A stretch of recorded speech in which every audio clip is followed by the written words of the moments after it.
Dr. Fred Hatfield is an impressive guy. He's a powerlifting champion, author, millionaire businessman with a beautiful wife.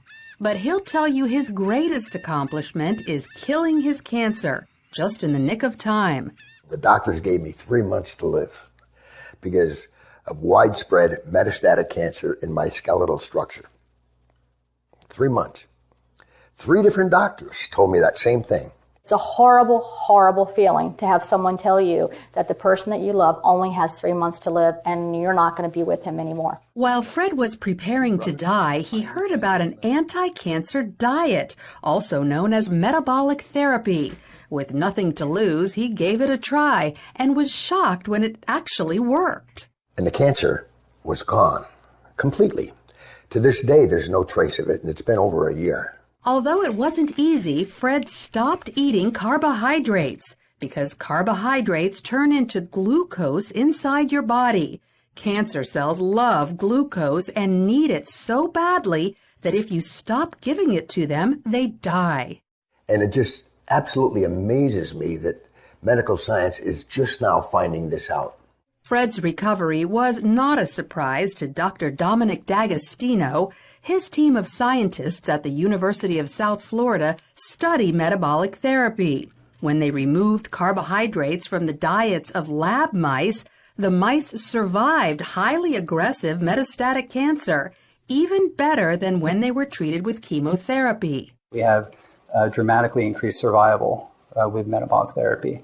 So we think it's important to get this information out. And it's not just lab mice. He's also seen similar success in people, lots of them.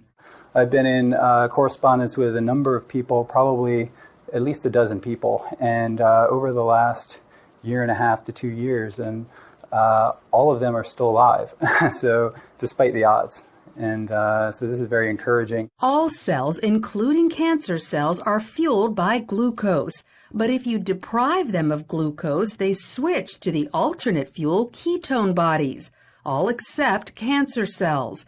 A defect prevents them from making the switch to using ketone bodies as fuel, and therefore cancer cells can only survive on glucose.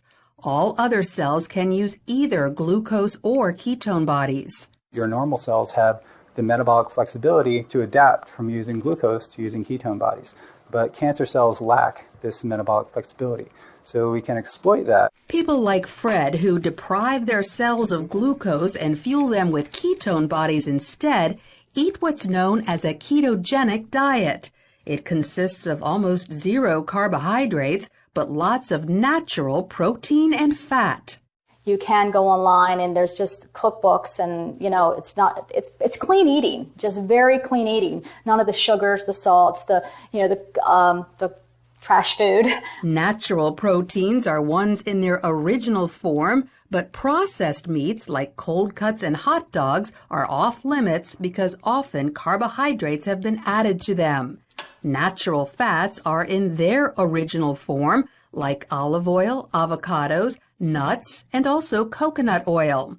But stay away from trans fats such as shortening or margarine, which are man-made. Some people are afraid to try the ketogenic diet because they think all this fat is bad for their heart.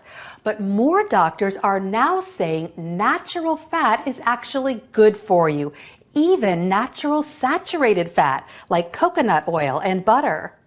Doctors like cardiologist Stephen Sinatra. Is cholesterol the major cause of heart disease? Absolutely not. In his book, The Great Cholesterol Myth, he says the real cause of heart disease is inflammation, which comes from eating too many carbohydrates. We need to coach our patients and empower them about the dangers of sugar. Unfortunately, they're not hearing that. They're hearing the converse, the dangers of fat. Fat is healthy for you, as long as you avoid trans fats. So by cutting back on carbohydrates and eating natural fats and proteins, you could improve your heart health and even wipe out cancer. Lori Johnson, CBN News.